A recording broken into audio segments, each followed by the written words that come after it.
सरकार, ते कमळाचं फूल तुम्हाला आवडायला लागले जणू. ऋषी, ती कमळी आवडते ना तुला?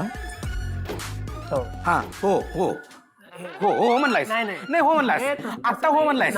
आता मॅडम सांगायला लागते. अरे आता हो हो. अरे झोटे बोले कौवा काटी काले कौवे से डरियो. माहितीये मला, चांगलंच माहितीये मला, ती कमळी तुला आवडते. अरे असू दे की, चांगली पोरगी आहे मित्रा, चांगली पोरगी आहे रे ती. आणि तुला खरं सांगू का, 100% माझी गॅरंटी आहे की तिला बी तू आवडत असणारच आहेस. फक्त विचारायची ती की हा म्हणते की नाही बघ. कशावरून काही काय सरकार, नाही, तुमचा साखरपुडा मोडायसाठी तिनं काय काय केलं जरा आठवा की.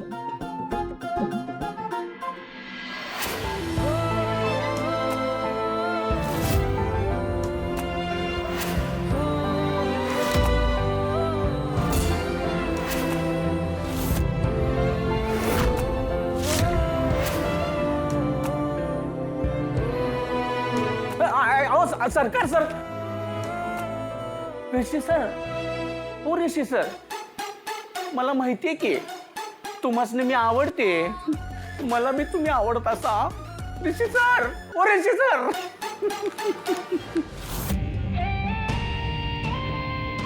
Maugham, coffee. थँक्यू बेटा. अगं पण हे काय 2 कप? तू रात्रीची कॉफी पित नाहीस ना, म्हणून विचारलं. मॉम, ही कॉफी माझ्यासाठी नाहीये.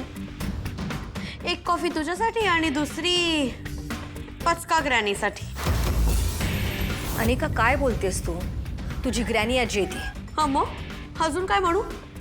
तिचे सगळे प्लॅन ना असे स्वतःवरच येतात आणि तिचा कायम पचका होतो. सो आजपासून ती पचका ग्रॅनी. अनिका, जर आहे तोंड आहे ना बंद कर, कळलं? आई इथे आली आणि हे तिने ऐकलं तर.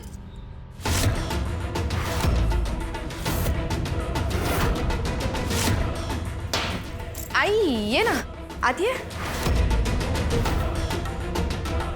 अनिका, आता गप्प बसायचा. ग्रॅनी आजी, कॉफी ये. मला नकोय तुझी कॉफी, फेकून दे. तुझे सगळे डाव फेल होत आहेत ॲज ऑलवेज. त्याचा राग तू माझ्यावर काढते. असं नको करू. अनिका, ती म्हणाली ना तिला कॉफी नकोय. जा घेऊन जा कॉफी. नको तर नको, मला काय, मी फेकून देते. ओके ग्रॅनी आजी, बाय. तिच्यातर्फे मी तुला सॉरी बोलते. खरंच सॉरी. ती जर जास्तच उद्धट बोलते. नाही अनिका, उद्धट नाही, ती बरोबर बोलते. अगं, कारण आत्तापर्यंत तिने तिच्या ग्रॅनी आजीची फक्त फजितीच बघितलेली. कामिनी काय चीज आहे तिला नाही माहीत. कोणाचाही जीव घ्यायला मागे पुढे न पाहणारी ही कामिनी. गौरी आणि तिच्या मुलीला जिवंत जाळलं मी, पण नशिबाने की कशी काय ती त्यातूनही वाचली आणि हा जिवंत आहे.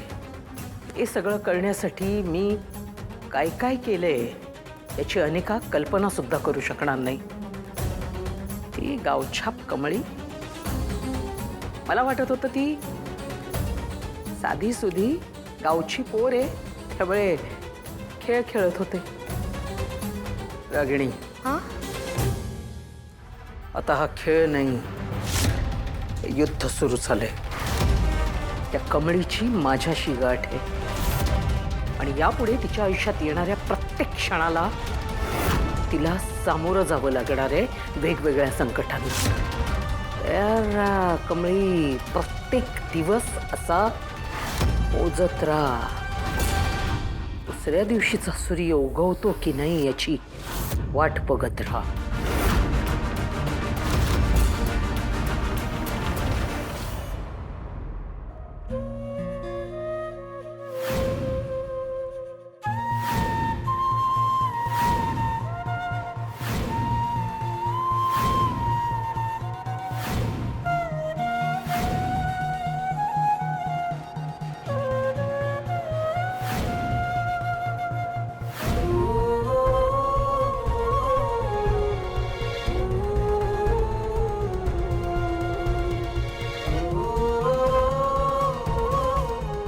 आज माझा वाढदिवस.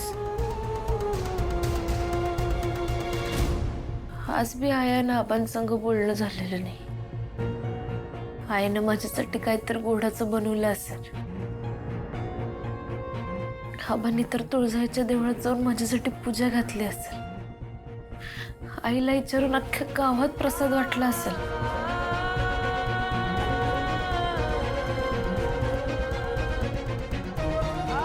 इतकी मला आठवण येईल तितकी त्याच टीव्ही येतच असेल की. आबांचा फोन बिघडला असेल तर गावात साधं फोन दुरुस्तीचं दुकान बी नाही.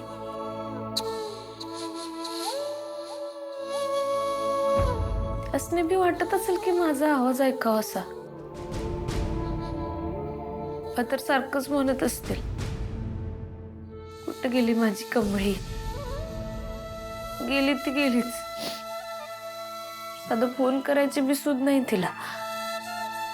माझी जितकी तळमळ होईल तितकी त्यांची बी होत असेल की.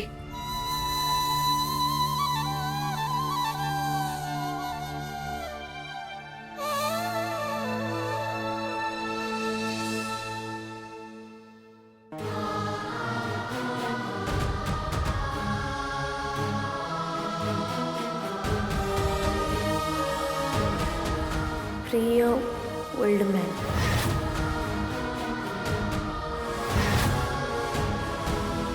मी इथं आल्यापासून तुम्हाला लई वेळा फोन करायचं म्हटलं तर काहीतरी मध्ये झालंय. तुम्हाला सांगतो,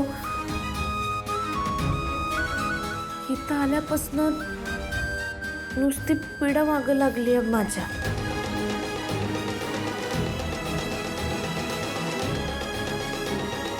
खरं तुम्ही दिलेला शब्द हा ना आशीर्वाद आहे, म्हणूनच मी इथं टिकून आहे.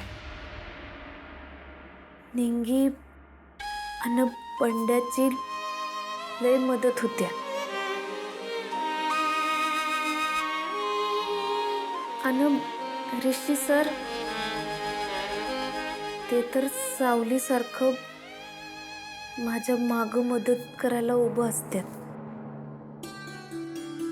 मुंबईत की नाही सगळं आहे. अशाचीच म्हणून कमी नाही.